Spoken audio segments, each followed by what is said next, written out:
see eelarvamus, et filmifestival või PÖFF on mõeldud vaid filmifriikidele on minu meelest nagu müüt, et kui me vaatame seda programmi, kui me seda programmi teeme, siis meie eesmärk on ikkagi nagu kõikide maitsetele nii-öelda meeltmööda.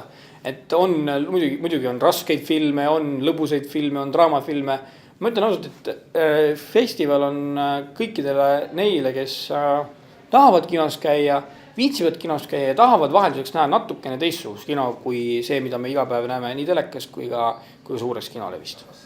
Eestlane on filmirahvas, 67 000 pluss rahvast igal aastal käib festivalil 2 nädala jooksul, see peab olema filmirahvas, see ei saa olla midagi muud. Meie programm on võrreldes teiste filmifestivalidega palju laiem, et loomulikult Eestis on näiteks a la Matsalu filmifestival ja on ka Tartuf ja Jõhv, mida me ise teeme. See mastaap teeb eriliseks, see pikkus teeb eriliseks ikkagi 255 filmi, 730 seanssi ja loomulikult eriliseks teeb ikkagi ka publik, et ilma publikuta ei ole ka filmifestivali. Võrreldes maailma teiste filmifestivalidega PÖFFi unikaalseks see, et ta on viimane festival aastas. Ja viimane festival aastas tähendab seda, et meil on võimalik näidata ära kogu käesoleva aasta paremik.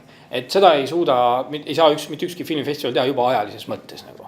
Ja see on põhierinevus. Ega me loomulikult ei saa täna võrrelda ennast Cannes'i või Berliiniga, kus käivad maailmakuulsad staarid. Aga Belgia on väga palju juba esilinastusi, Euroopa esilinastusi, isegi see aasta üks maailma esilinastus, mida veel kuskil panetud. Nii et on asju, mis on unikaalsed. No eelkõige tuleb nagu endale selgeks teha, mis žanri filmid mulle meeldivad ja siis minna PÖFFi programmi kallale ja sealt leida endale sobiv, et kellele meeldivad sellised rasked filmid ja meeldivad tõsised filmid ja meeldib mõtiskleda, siis kindlasti võistlusprogramm. Kes tahab kindla peale minna, siis Screen International kriitikute valik, kes tahab lõbusaid filme, siis vitamiiniprogramm, kes tahab ülevaadet saada käesoleva aasta maailmakinos, kindlasti Panoraam, lapsed, noored kindlasti, just tudengid, Sleepwalkers ja nii edasi. Programmide kaupa tasub hakata nagu sõeluma ja kes tahab täiesti ekstreemselt elamusi, lihtsalt lasku kataloog lappa või pangu näpp vahele ja mingi seda filmi vaatama, ma garanteerin, et ta väga ei kahetse. Mis selle aasta tippfilmideks on? 255 filmist väga keeruline on muidugi nüüd ühte kindlalt välja tuua, aga minu enda jaoks on selle aasta üks tippfilm Arif Volmani teine film Kongress.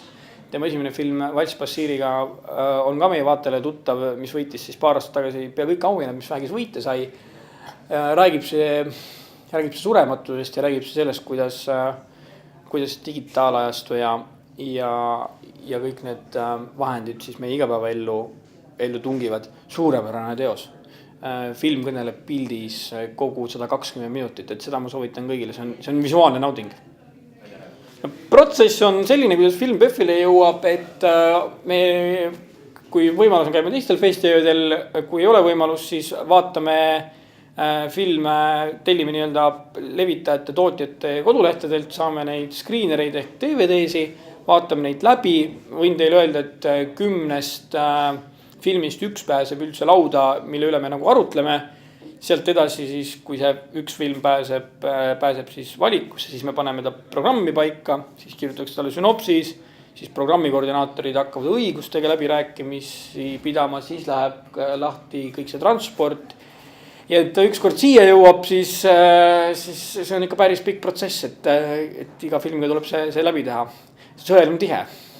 Ma loodan, et PÖFF 10 aasta pärast on tipptasemel filmifestival, kus kõik filmitegijad tahavad oma filme näidata, kus inimesed tahavad tulla ja mis on kindel märk nii Tallinna linnale kui ka Eesti riigile üldse.